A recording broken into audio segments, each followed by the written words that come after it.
務所の朝は、泣いた者にも容赦なくやってくる。それでも彼は、手放さなかった。1997年3月、韓国、ソウルで始まった物語だ。法廷に、静寂が訪れた。裁判長が判決文を読み上げる声が、ゆっくりと響く。傍聴席に座っていた人々は、息を飲んだ。被告人を、無罪とする。その瞬間、男は動けなかった。耳に入ってきた言葉の意味を、すぐには理解できなかった。隣に座っていた弁護士が、そっと肩に手を置いた。それでようやく、現実だと分かった。男の名はキム・ジョンホ。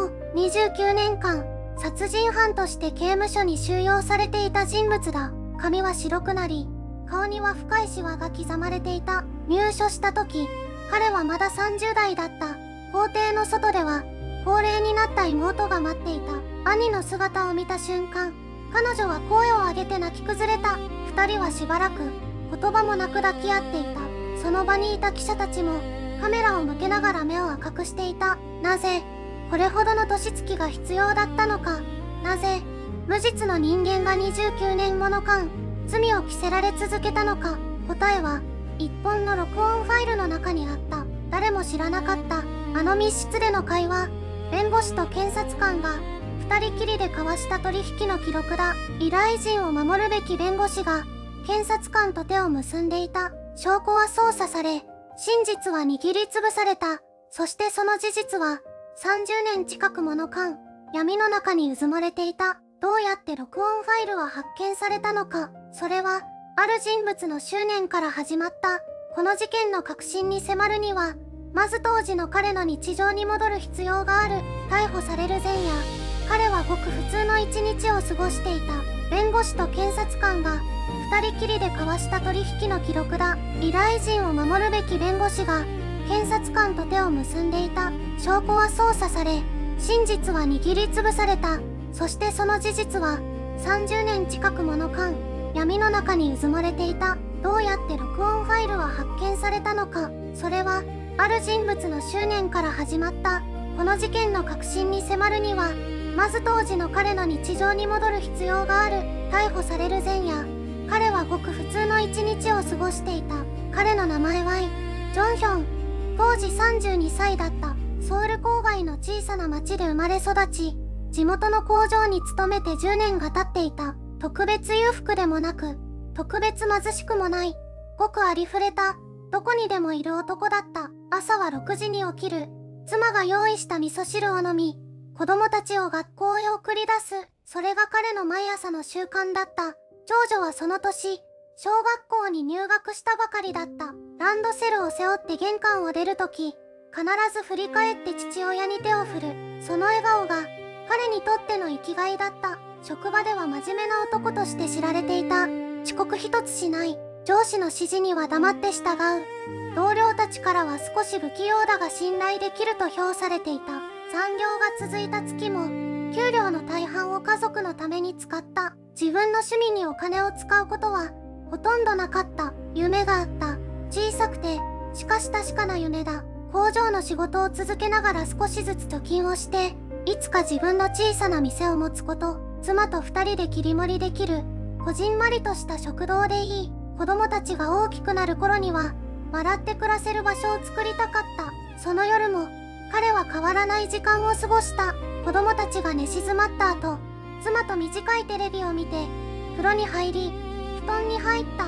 明日も同じ朝が来る。そう信じて目を閉じた。しかし翌朝、彼の日常は完全に断ち切られることになる。玄関のベルが鳴り、扉を開けた瞬間、彼の人生は別の軌道へと強制的に引きずり込まれた。玄関の扉を開けた瞬間、彼の視界に飛び込んできたのは、スーツ姿の男たちだった。警察の捜査官だった。彼らは無言のまま、冷たい目で彼を見つめた。ジョンウォンさんですね。殺人の疑いで任意同行をお願いします。彼は言葉を失った。殺人。その2文字が頭の中で空虚に響いた。事件は3日前に起きていた。彼の職場の近く、路地裏で一人の男が死体となって発見された。被害者の名前はパク・ソンチョル、42歳の会社員だった。ジョンウォンとパクにはかつて金銭的なトラブルがあった。2年前、共同で小さな事業を始めようとしたが、話がまとまらずに終わった。その際、パクが出資した資金の一部をめぐって口論になったことがある。近所の人々はその言い争いを目撃していた。怒鳴り合う声を聞いた者もいた。それが全ての始まりだった。捜査官たちはジョンウォンを最初から疑っていた。動機がある、接点がある、そして何より事件当夜のアリバイが曖昧だった。彼は家にいたと主張した。しかし妻は深夜に体調を崩して早く眠っており、子供たちも床についていた。誰も彼の所在を証明できなかった。現場からはジョンウォンの職場で使われているものと同じ種類の作業手袋の繊維が検出された。捜査官はそれを物証として扱った。しかし同じ手袋は市内のどのホームセンターでも売られているごく一般的なものだった。それでも状況証拠は積み上がっていった。目撃証言、金銭トラブルの記録、繊維の一致。捜査本部はジョンウォンを有力容疑者と断定した。彼は必死に訴えた。やっていない。信じてほしい。しかしその言葉は誰にも届かなかった。留め置き状の冷たい壁に背を預けながら、彼はただ弁護士の到着を待った。自分には弁護士がいる。きっと真実を明らかにしてくれる。そう信じていた。まだ信じることができていた。しかし彼がまだ知らないことがあった。その弁護士こそが彼の運命を最も深く歪める存在になるということを。逮捕から裁判まで事態は驚くほど早く動いた。そして法廷の場で彼は初めて自分が置かれた状況の恐ろしさを全身で理解することになる。弁護士が現れた。スーツをきちんと着こなし、落ち着いた表情をした男だった。彼は依頼人の目を見てこう言った。大丈夫です。私に任せてください。その言葉を彼は信じた。疑う理由がどこにもなかった。しかし接見室を出た弁護士は廊下を歩きながら携帯電話を取り出した。そして検察官に電話をかけた。二人の会話は短かった。しかしその内容は依頼人の命運を決定づけるものだった。逮捕から起訴までわずか3週間だった。通常であればもっと時間がかかる。証拠の精査、参考人への聴取、弁護側の反論、そういった手続きが本来ならば積み重なるはずだった。しかし今回は違った。何もかもが驚くほど滑らかに、そして早く進んだ。法廷の空気は冷たかった。傍聴席には見知らぬ顔が並び、裁判官は淡々と書類をめくった。検察官が証拠を提示するたびに弁護士は小さくうなずいた。反論しなかった。異議も唱えなかった。ただ座っていた。彼は混乱した。なぜ弁護士は何も言わないのか。証人の証言には矛盾があった。アリバイを証明できる人物がいた。なのに弁護士はその名前を一度も口にしなかった。証拠として提出された凶器には彼の指紋が付着していると説明された。しかし彼はそのものを触ったことすらなかった。鑑定書の日付は事件の翌日だった。通常では考えられない速さだった。後になってわかることだが、その鑑定書には別の問題もあった。担当者の署名が当日は別の地域に出張中だった人物のものだったのだ。弁護士は最終弁論でほんの数分しか話さなかった。情状酌量を求めるでもなく、無罪を主張するでもなく、ただ依頼人は反省していますという一言を残した。それだけだった。判決は懲役29年だった。裁判長が言い渡した瞬間、彼の頭の中は真っ白になった。隣に座る弁護士を見た。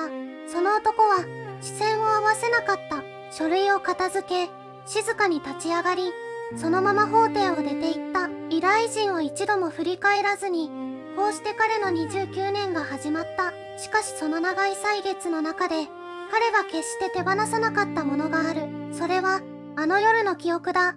そして、いつか必ず真実を証明するという、消えることのない意志だった。鉄格子が閉まった。その音は、ただの音ではなかった。彼の世界が終わった音だった。収監された最初の夜、彼は眠れなかった。天井を見つめながら、ただ一つのことだけを繰り返した。なぜ、こうなったのか。自分は何もしていない。それだけが、頭の中をぐるぐると回り続けた。刑務所の朝は容赦なくやってくる。起床を告げる音とともにまた同じ一日が始まる。同じ壁、同じ匂い、同じ顔。それが何年も続いた。最初の数年は怒りで生きていた。弁護士への怒り、検察への怒り、自分を信じなかった人たちへの怒り。その怒りが唯一の燃料だった。だが怒りはやがて消える。消えないものなどこの世には存在しない。怒りが消えた後に残ったのは虚無だった。同房の男が言った。諦めろ。ここで29年は人生そのものだ。外に出る頃には何もかも変わっている。お前を待っている人間などいなくなる。その言葉は刺さった。実際面会に来る人は減っていった。最初は家族が来た。母が来た。しかしその母もやがて来なくなった。病気だと聞いた。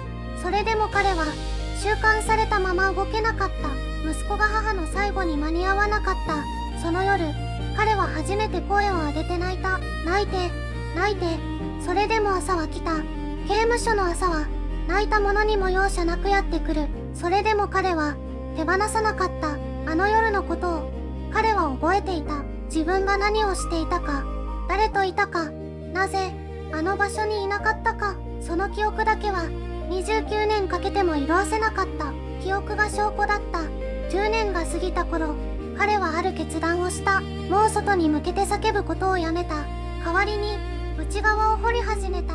あの裁判で何が起きたのか、弁護士は何をしたのか、検察は何を隠したのか。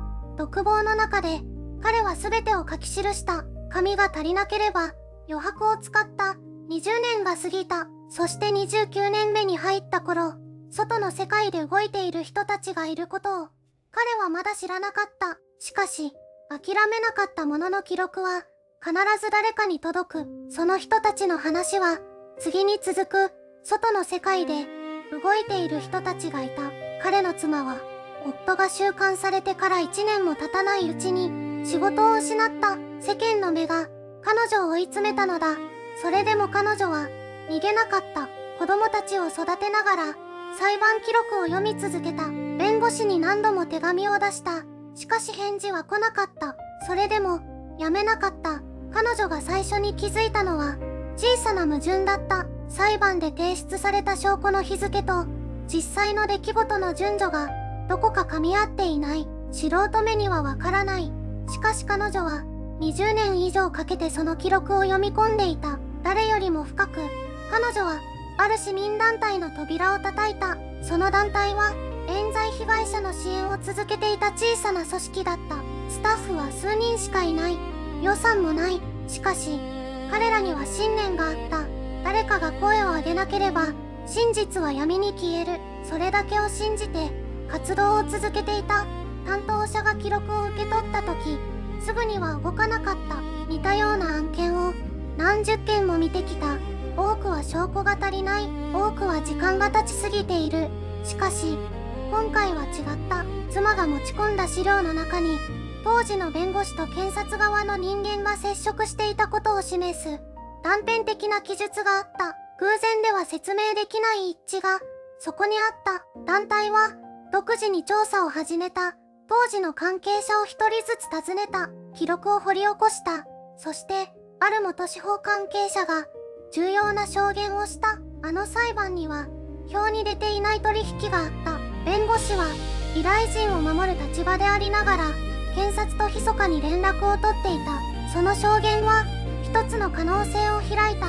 そしてさらにもう一人の人物が現れた。当時の弁護士事務所で働いていた元事務員だ。彼女は長年その記憶を胸の中に封じ込めていた。良心の呵責と恐れの間で揺れ続けていた。しかし時間が経てば経つほど沈黙の重さは増していった。彼女はある日団体に電話をかけた。録音があります。その一言が全てを変えた。30年近く誰も知らなかった音声が存在していた。弁護士と検察側の人間が密室で交わした会話の記録。それが今まさに法廷へと向かおうとしていた。次に明かされるのはその録音の中身だ。録音ファイルが届いた。団体のスタッフはその小さなデータを受け取った時、手が震えたと語っている。30年近く、誰かの手の中で眠り続けていた音声。それが、ついに、表に出ようとしていた。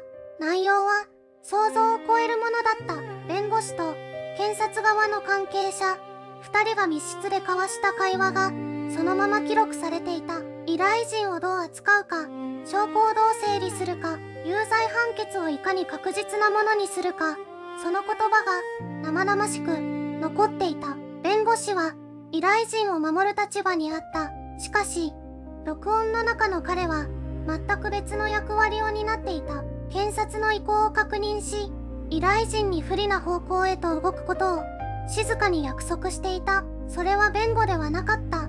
裏切りだった。再審請求を支援する団体は、直ちに専門家に鑑定を要した。音声の申請性が確認された。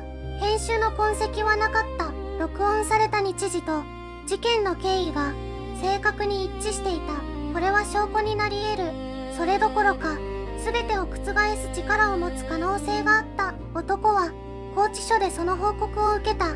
29年、彼が過ごした時間は、その一言では語りきれない。家族を失い、青春を失い、自分が何者であるかさえ見失いかけた時間だった。それでも彼は一つのことを信じ続けた。真実はどこかに存在すると。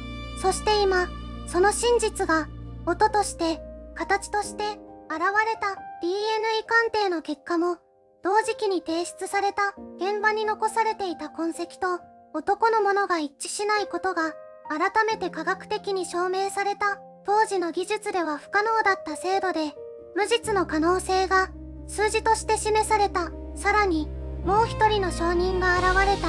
事件当時現場近くにいたとされる人物。長年沈黙を守り続けていたその人物がついに証言台に立つことを決意した。彼が見ていたのは男ではなかった。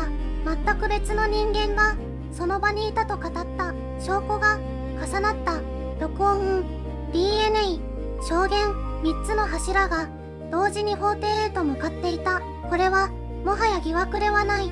再審を求めるに足る確かな根拠だった。しかし、裁判所がそれを認めるかどうかはまた別の問題だった。再審の扉は容易には開かない。どれほど強い証拠があっても司法の壁は厚く重い。そして男の戦いはここからが本番だった。次に明かされるのは法廷が下した判断だ。再審請求が正式に受理された2026年、30年近い時間を経てついに法廷の扉が再び開かれることになった。しかしそれは勝利ではなかった。始まりに過ぎなかった。IMG、重厚な裁判所の扉がゆっくりと開かれる荘厳な雰囲気。検察側は徹底的に抵抗した。録音ファイルは証拠能力がないと主張した。30年前の記録だ。音質は劣化している。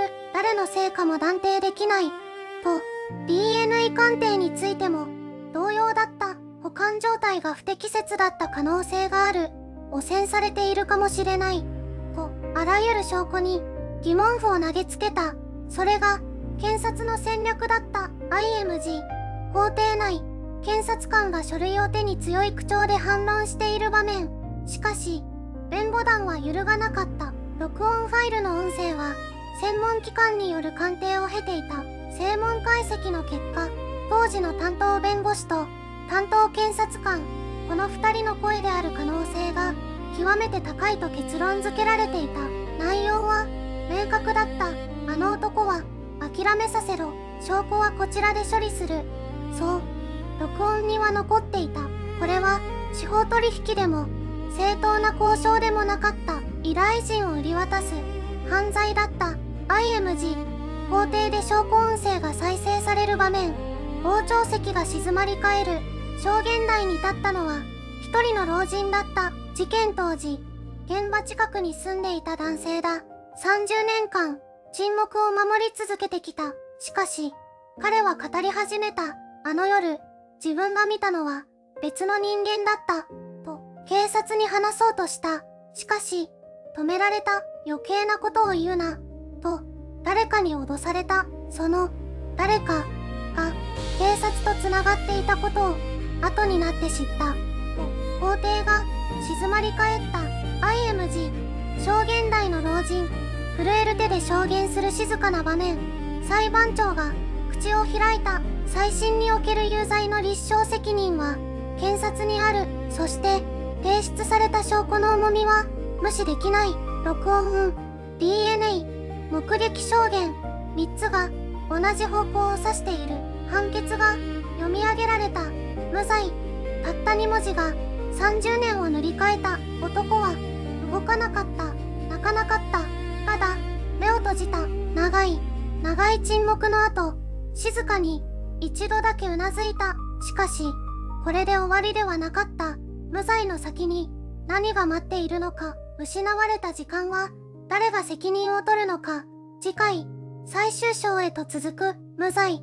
その2文字が読み上げられた瞬間、法廷の空気が変わった。しかし男の表情は変わらなかった。